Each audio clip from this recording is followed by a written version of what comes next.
안녕하세요. 엔타임 강사 연입니다. 오늘 핵심 마지막 때 53강은 이제 적그리스도에 대한 암살 시도에 대해서 같이 살펴보도록 하겠습니다. 이 마지막 때 적그리스도에 대한 이제 암살 시도가 있다라고 하는 것이 예언을 통해 기록이 되어 있습니다. 그렇죠. 그래서 오늘 강의를 좀 더 이해하기 위해서는 다니엘서 7장 네 번째 짐승에 대한 부분과 그 다음에 요한계시록 13장, 17장의 그 짐승 부분을 좀 미리 이해를 하고 있어야지 오늘 좀 강의가 이렇게 좀 이해하는 데 도움이 될 수 있겠다 하겠습니다.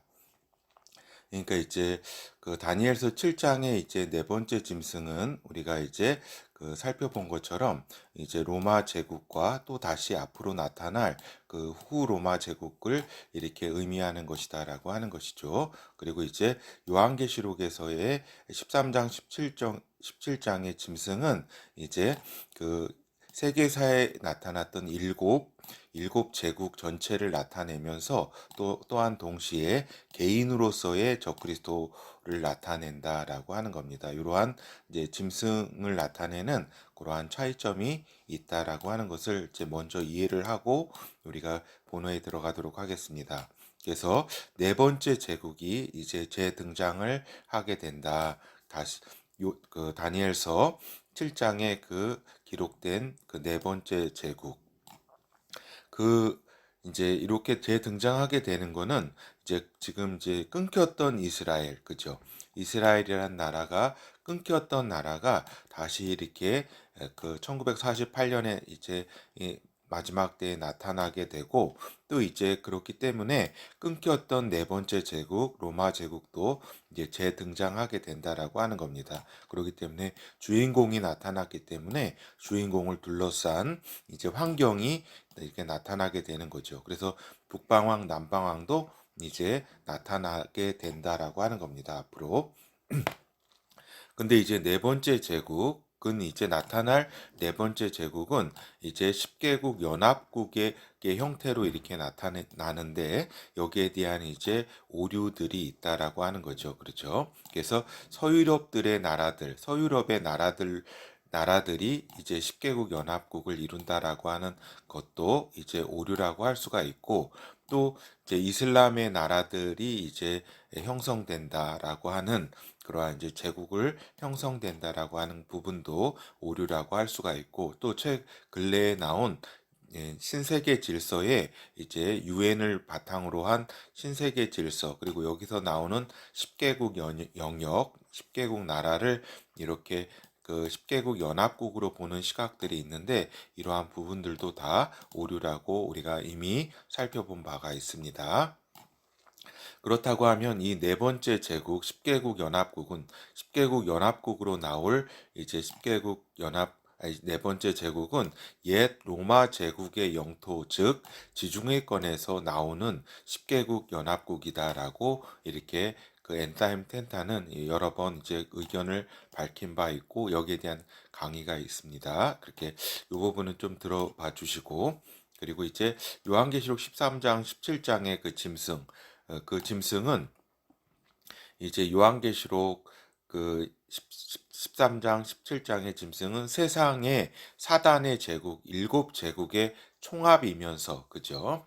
총합이다라고 하는 거죠. 총합이면서 동시에 마지막에 다시 나타나는 제국인 것에 대해서 이렇게 또한 이중적 성격을 가진 그러한 이제 그 성격이 있다라고 하는 겁니다. 사단의 일곱 제국 거기 어떻게 돼요? 이집트부터 시작해서 그 이스라엘을 이렇게 그 노예로 잡아두었던 그 이집트, 그 다음에 아시리아, 그래서 이스라엘 왕국을 멸망시켰던 그 아시리아 제국, 그 다음에 신바벨론 제국, 느부갓네살 왕이죠. 바벨론 유수가 있었죠. 그리고 메데 페르시아 제국, 그 다음에 그리스 제국, 그죠? 알렉산더를 비롯한 그러한 남방왕, 북방왕이 있었던 그리스 제국, 그 다음에 그 여섯 번째 제국으로 그 로마 제국, 그 다음에 앞으로 나타날 로마 제국해서 10개국 연합으로서의 로마 제국해서 이 7개의 제국의 그 총합으로 이렇게 짐승이 이렇게 표현되었다라고 하는 겁니다. 알겠죠? 그래서 그 사단의 제국, 7제국의 그러니까 그 총합, 그러니까 7개의 머리를 가진 그러한 이제 짐승이다라고 하는 부분에서 잘 나타나 있죠. 그리고 이제 마지막에 나타날 그 제국, 적그리스도의 제국. 그리고 또한 이제 짐승의 그 우리가 이렇게 볼 때 머리 하나가 죽게 된 것 같더니 그죠? 그 죽게 되었던 상처가 나음에라고 하는 이그 계시록 13장의 그 성경 구절을 이제 다니엘서 7장에 네 번째 짐승 제국이 사라진 것 같더니 마지막 때에 다시 나타나는 것을 또 의미할 수 있다라고 하는 겁니다. 알겠죠? 이러한 이제 부분을 이해를 해야 되고 또 이 제국이 나타나자 이제 마지막에 이제 이 제국이 나타날 텐데 이 제국이 세상의 주도권을 이제 지배하게 된다라고 하는 겁니다. 주도권을 가지고 세상을 지배한다라고 하는 거죠. 그래서 이 지배권은 즉 사단이 자기의 능력과 보좌와 큰 권세를 주었기 때문에 매우 강력하다. 그래서 세계를 완전히 다 장악하게 될 적그리스도 제국이라고 하는 것입니다.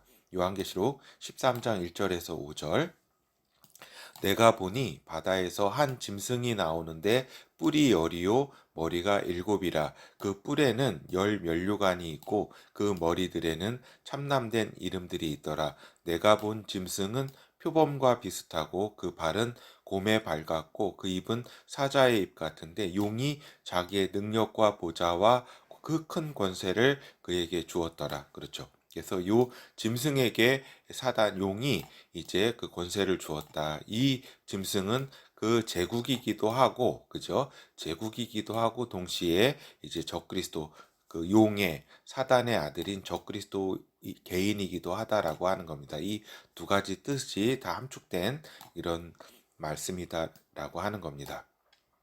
그의 머리 하나가 상하여 죽게 된 것 같더니 그 죽게 되었던 상처가 나음에 온 땅이 이상히 여겨 짐승을 따르고 그렇죠. 이 없어졌던 그 제국이 이제 다시 나타나게 되면서 그러니까 로마 제국이 다시 나타나게 되면서 어때요? 이 제국을 따르게 된다라고 하는 겁니다. 세상의 주도권을 가지고 가게 된다라고 하는 거죠. 용이 짐승에게 권세를 주므로 용에게 경배하며 짐승에게 경배하며 가로되 누가 이 짐승과 같으뇨 누가 능히 이로 더불어 싸우려 하더라. 또 짐승이 큰 말과 참나는 말 하는 입을 받고 또 42달 일할 권세를 받으니라. 그렇죠. 그렇게 되면 요 말씀을 통해서 우리가 이제 두 가지를 봐야 되는 겁니다. 하나는 그 7개 제국, 7머리가 있는 그 짐승, 세상 7제국의 총합으로서의 그러한 이제 그 제국을 의미하면서 마지막에 나타날 제국을 의미하면서 또 요 개인 그 짐승을 또한 의미한다. 42달 일할 권세를 받은 이러한 큰 말하는 이렇게 그 하나님을 모독하는 말을 하는 이러한 또 개인 짐승인 적그리스도를 동시에 또 의미하는 것이다라고 하는 것을 우리가 이해를 해야 한다라고 하는 거죠. 그래서 보면은 열 뿔과 일곱 머리의 그 짐승은 또한 그 적그리스도 개인 그 자체를 또한 의미하기도 한다라고 하는 겁니다. 그래서 사단으로부터 모든 권세를 부여받은 마지막 때 나타날 개인으로서의 적그리스도 이쪽 인물로서의 적그리스도를 또 의미한다. 이 짐승은 그렇죠.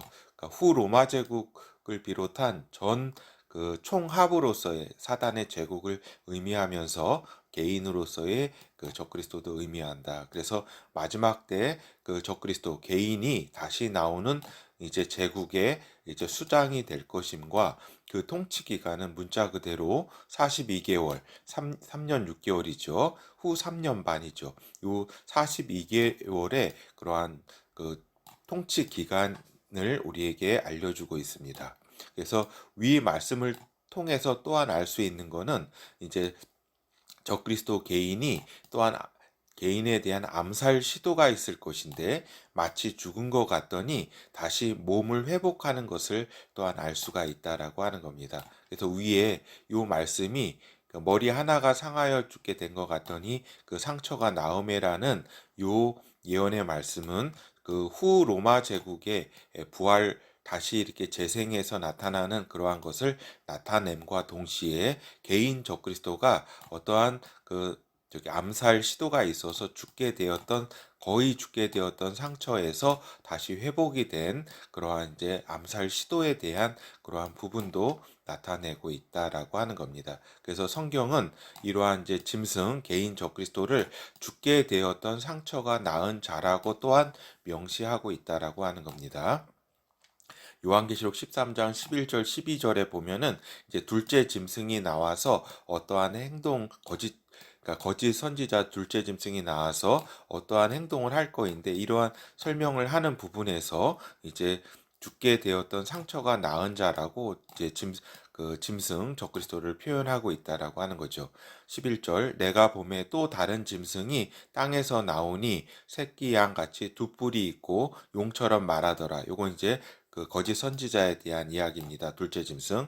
저가 먼저 나온 짐승의 모든 권세를 그 앞에서 행하고 땅과 땅에 거하는 자들로 처음 짐승에게 경배하게 하니 곧 죽게 되었던 상처가 나은 자라. 그러니까 요 적그리스도 첫째 짐승 있잖아요. 요 첫째 짐승 적그리스도가 죽게 되었던 상처가 나은 자다라고 하는 거죠. 그러니까 이러한 암살 시도가 있었던 자인데 여기에서 나은 자다, 회복되었던 자라고 이렇게 말씀은 기록하고 있는 겁니다. 그래서 이제 오늘 이제 주제이기도 한데 적그리스도 개인의 어떤 암살 시도와 이 개인에 대한 이제 암살 시도와 그 결과에 대해서 우리가 보도록 하겠습니다. 그래서 우리가 적그리스도에 대한 암살은 언제 있을 것인가, 그리고 암살의 세력은 어떤 세력인가 한번 생각해 보고자 하는 겁니다. 그렇죠. 그래서 이제 정확히 그 언제인지는 또 그리고 그 암살을 하는 세력은 어떤 세력인지는 우리가 알 수는 없잖아요. 그죠? 그렇기 때문에 우리가 두 가지의 시나리오를 좀 유력하게 생각해 보게 되는 겁니다. 그렇죠? 그래서 시나리오 1형을 우리가 본다면 이제 그 시기를 적그리스도에 대한 암살 시도에 대한 시기가 이제 적그리스도와의 평화 조약이 성립되고, 그러니까 적그리스도가 이스라엘과 이제 평화 조약을 성립하고 마지막 7년이 이제 그러니까 한 일회가 들어가기 전의 시기, 그렇죠. 그러니까 이제 암살 시도가 있는 시기를 시나리오 1형에서는 그 이스라엘과 평화 조약을 이렇게 성립시키고 평화 조약이 시행되기 전 요 기간 동안의 시기를 우리가 생각해 볼 수 있다라고 하는 겁니다. 그렇죠. 그러니까 적그리스도가 북방왕 지역에서 나타나면서 또 이스라엘과 평화 조약을 체결하자 이에 반발한 세력이 적그리스도에 대한 암살을 시도하는 것을 한번 생각해 볼 수 있다라고 하는 겁니다. 그러니까 평화 조약이 체결된다. 이거는 이제 여기에 대한 반발하는 세력이 있게 되는 것이다라는 걸 우리가 쉽게 어렵지 않게 생각해 볼 수 있겠습니다. 결국에는 이 평화 조약은 이제 국가 북방왕과의 이제 불가침 조약이면서, 그죠? 적그리스도의 나라 작은 뿔 북방왕과의 그 불가침 조약이면서 동시에 이슬람권의 건과의 공존에 대한 조약의 성격을 띠기 때문에, 그죠? 즉 이슬람권의 공존에 관한 조약의 성격을 띠기 때문에 유대 성전 건립이 의제가 될 수밖에 없고, 요 평화 조약의 어떤 주요 내용으로 이제 포함될 수밖에 없다라고 하는 겁니다. 그렇죠. 유대 성전 건립이 이렇게 추진이 이렇게 되는 조약이 발표되었을 때였대요. 이슬람권의 극단 세력 있죠. 예? 극단 세력이 반발이 있을 수가 있다라고 하는 겁니다. 그렇죠. 그러니까 이스라엘을 완전히 몰아내고자 하는 이러한 이제 극단 세력으로서는 이 그 도저히 이 유대 성전이라고 하는 이러한 부분을 이제 용납할 수 없다라고 하게 되는 거죠. 그래서 또한 이제 이 조약에 이제 소외되고 반발하는 또 팔레스틴의 테러 세력의 소행일 수도 있겠죠. 이런 것도 한번 우리가 생각해 볼 수 있는 겁니다. 이제 하여튼 이제 보통 조약에 반발해서 암살 테러의 이제 경우에 있어서는 이제 상대 진영이 아닌 자기 진영에서 나오게 된다라는 것을 우리가 좀 생각해 봐야 되는 거죠. 그래서 이제 이집트 사다트 대통령이 이제 1981년에 암살을 당했는데 이제 그 이슬람 지하드 단체 소속의 공병 6명에 의해서 암살을 당했다. 이거는 이제 1900 이제 그 79년에 이제 카터 대통령이 이제 주선을 해서 그 이집트와 이스라엘이 평화 조약이 맺혀지게 되는 거죠. 그죠? 그래가지고 어때요? 시나이 반도를 이렇게 그 이스라엘은 반환하고 이제 이집트하고 이렇게 이스라엘이 이렇게 그 평화 조약을 맺었을 때 그 어때요? 이슬람 지하드 소속의 그러한 이제 그 테러리스트들이 이제 요 81년에 그 2년이 지난 81년에 암살을 했다라고 하는 겁니다. 사다트 대통령을. 그리고 어때요? 1993년에 그 누구예요? 그 기억이 잘 안 나는데 그 누구예요? 클린턴 대통령인가? 아니면은 누군지 진짜 기억이 잘 안 나는데 그 부시 대통령인가? 하여튼 그 저기 그 라빈 총리와 요르단의 1993년에 그 평화 조약이 이렇게 있었잖아요. 그렇죠. 그 평화 조약에서 이제 그 뒤로 2년 후에 1995년에 유대교 이제 청년에 의해서 이제 라빈 총리가 이제 암살을 당했다라고 하는 겁니다. 이렇듯 이제 평화 조약이 있으면 여기에 반발해서 자기 진영에서 이제 그 저기를 하는 거죠. 테러를 그 암살 시도를 하게 되는 거죠. 이 두 분들은 다 이제 그 사망했습니다. 암살로. 근데 이제 다니엘서 이제 11장 40절과 연결해서 이제 살펴보면은 북방왕 적그리스도 나라가 남방왕 이집트 지역의 셋불이죠. 셋불을 공격하면서 마지막 때 이제 돌입하게 되는데 이건 이제 엔타임 센터의 의견입니다.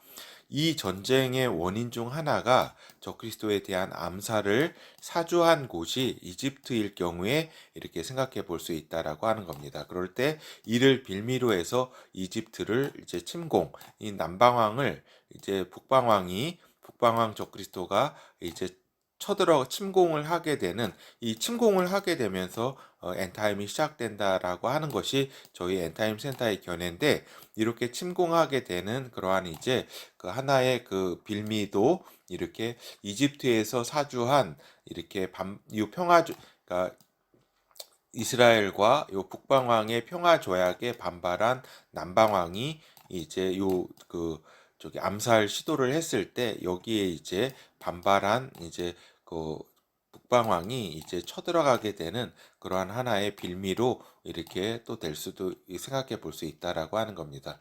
다니엘서 11장 40절에 보면 마지막 때에 남방왕이 그를 찌르리니 북방왕을 찌른다고 하는 표현을 썼다는 점이 굉장히 좀 의미심장하다라고 하는 겁니다. 그러니까 요 북방왕이 병과 마병과 많은 배로 회리바람처럼 그에게로 마주와서 그 여러 나라에 들어가며 물이 넘친같이 지나갈 것이요. 그래서 요 북방왕이 남방왕을 쳐들어가면서 그러니까 계시록 6장에 흰말탄 자가 이기고 이기려고 하더라라고 하는 그 부분이 시작되면서 엔타임에 들어가게 되는데 이러한 이제 그 먼저 일이 있기 전에 엔타임에 들어가기 전에 남방왕이 그를 찌르리라는 이 표현을 통해서 요 어떤 암살 시도라든가 이런 부분과 연결해서 우리가 생각해 볼 수 있다라고 하는 겁니다. 그래서 이러한 이제 그 시나리오 1형으로 볼 때는 엔타임에 들어가기 이제 직전에 그리고 평화 조약이 이렇게 그 이후에 이러한 이제 시기에 적그리스도 암살이 이렇게 있을 수 있다라고 하는 시나리오입니다. 그렇죠.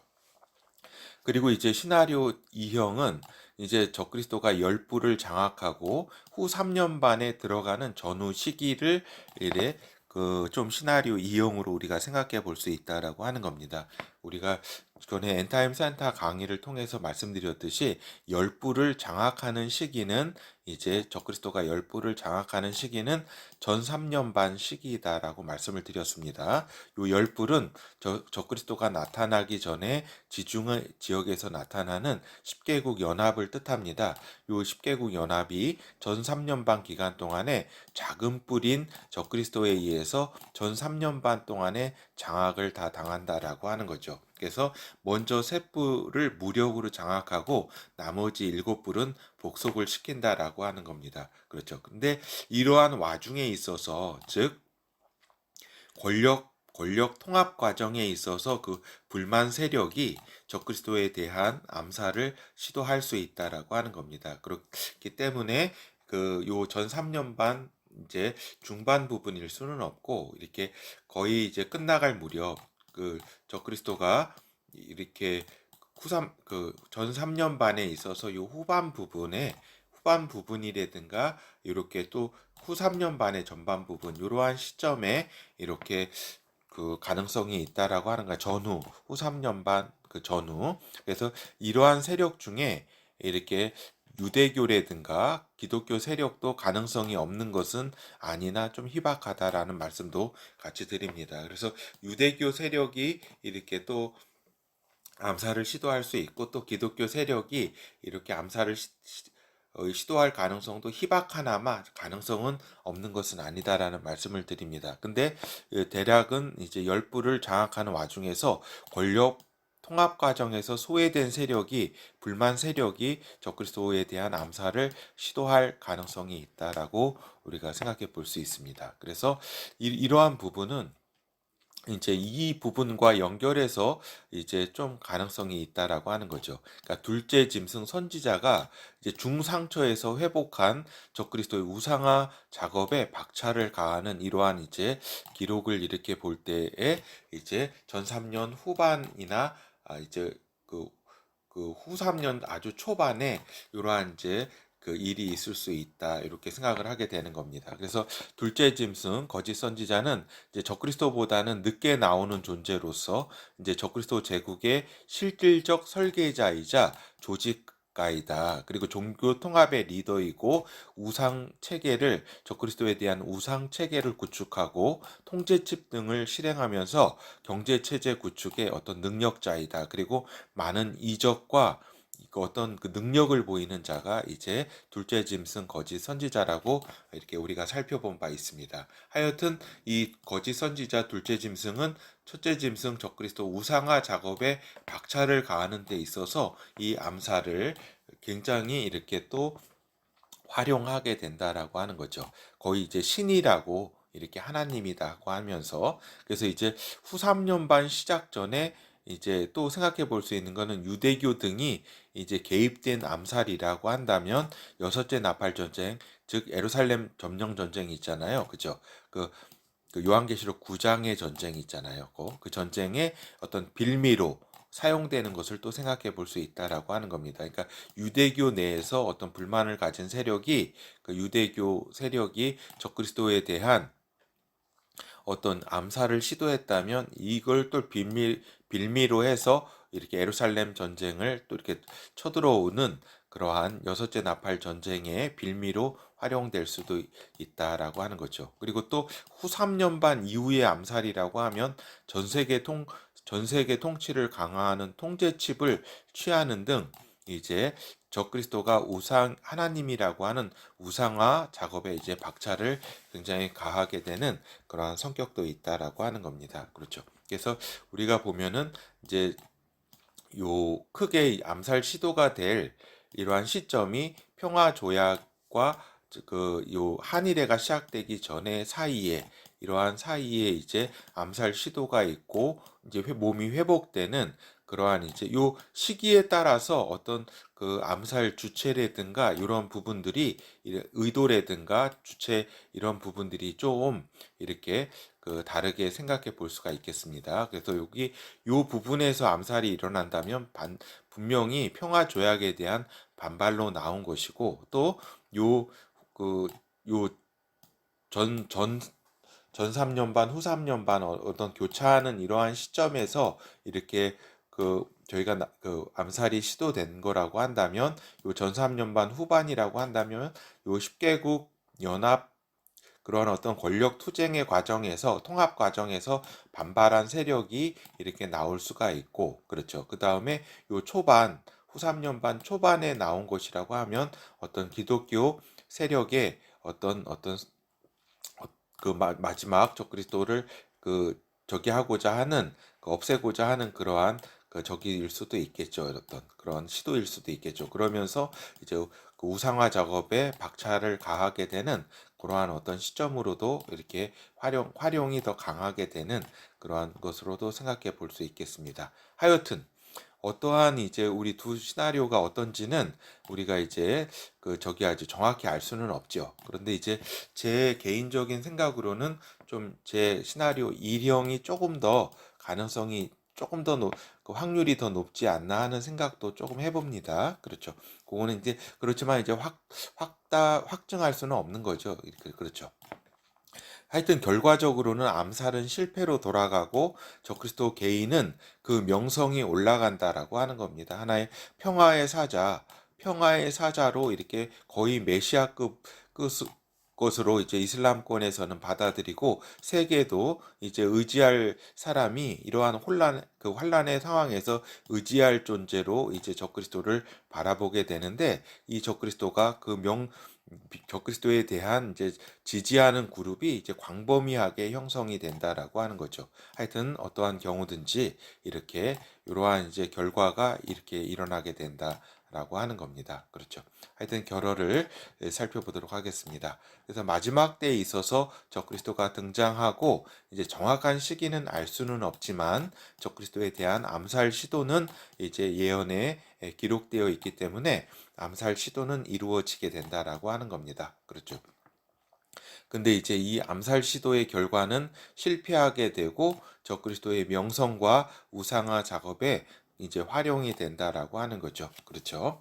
그리고 이제 우리가 이 부분도 이렇게 우리가 기억해야 될 건데 적그리스도의 거의 죽음에 이른 상태에서 다시 살아난다. 다시 회복이 된다라고 하는 거는 이제 그리스도의 부활을 모방하는 사단의 작품으로 우리가 이해를 해야 하는 것이 이제 가장 근본적인 이러한 부분에 대한 이해라고 할 수가 있겠습니다. 예, 감사합니다.